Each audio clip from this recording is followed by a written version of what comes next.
I appreciate the witnesses' willingness to be here and to point out some very important things to us, both strategically and morally, that I think will affect the future of the United States and global peace, which is ultimately what every warrior wants. Anybody who's ever put their life on the line to go overseas for their nation does not want war. I don't want my sons to go serve overseas and die. I want them to live. I want them to live in peace. With that, I think it's very important to recognize what we've done and what the consequences are. In February of 2021, the Biden administration removed the Houthis, which were on the Foreign Terrorist Organization designation and their specially designated global terrorist group designation when the Trump administration had put it in place. At the time, Secretary Blinken cited humanitarian concerns as the reasons for these decisions, saying that the humanitarian aid could not reach the Yemeni people if these designations remain in place.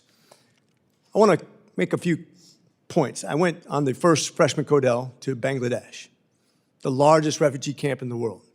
1 million people that have been displaced through violence, who are living off of now $8 per person per month.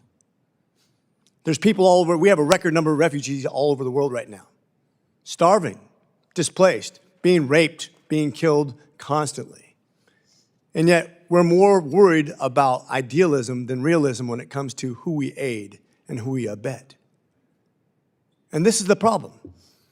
When we talk about worrying about designations so that we can help a people that the money's not even getting to, that the help's not even getting to when you have an evil regime that's keeping the food from getting to the people who need it most. And instead, we've created an environment where the Iranians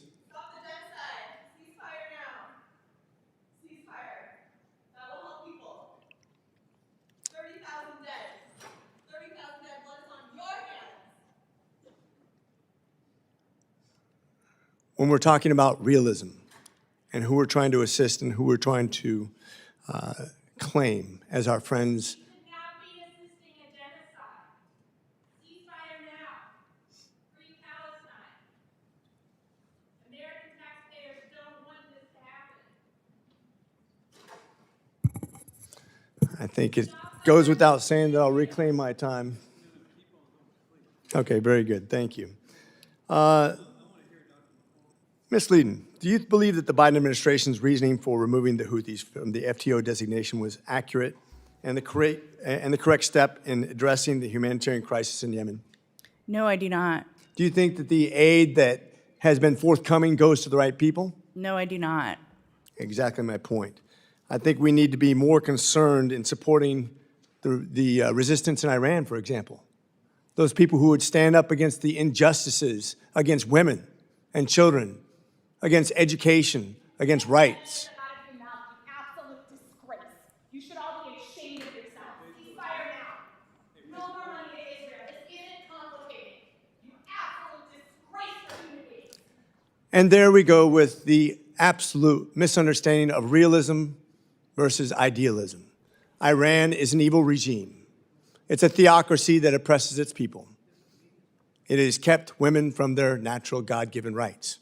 And yet we're more concerned with not getting food to the people that when we give aid to these corrupt agencies than we are with a resistance to a regime that's actually supporting all of our enemies all around the world and actually trying to kill Americans to the hundreds and thousands of efforts with armed aggression towards our troops overseas.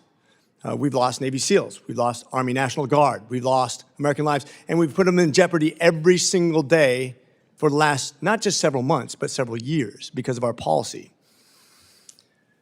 Dr. Pollack, how would you explain the Biden administration's seemingly timid defensive response to the Houthi aggression? Is it fair to speculate that it's due in part to the administration's desire to revive the Iran nuclear deal?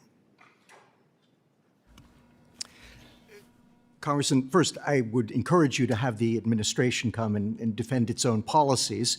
But since you've asked me to speculate, I can certainly do so. I do suspect that that is part of what is going on. I think that they are hoping that at some point they can get back to it. And I think that just broadly speaking, their approach has been to assume that negotiations are most likely when you start by making concessions to the other side. I understand the logic behind that, but historically, I don't think that it is ever proven to be accurate. People come to the table when they have a reason to do so. If you remove that reason for coming to the table, they either don't come or they show up not believing that they have to actually make concessions.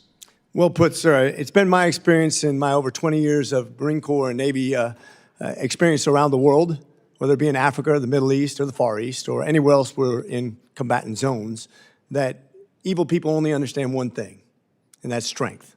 And that's what creates peace, not weakness, not concessions. And I think whether it be President Carter, President Obama, or President Biden, what I've seen is every time we give concessions, bad things are the result. And therefore, I would encourage my allies on both sides of the aisle, and I think we've made really good points from both sides of the aisle, to recognize evil and to deal with it accordingly. And with that, I yield.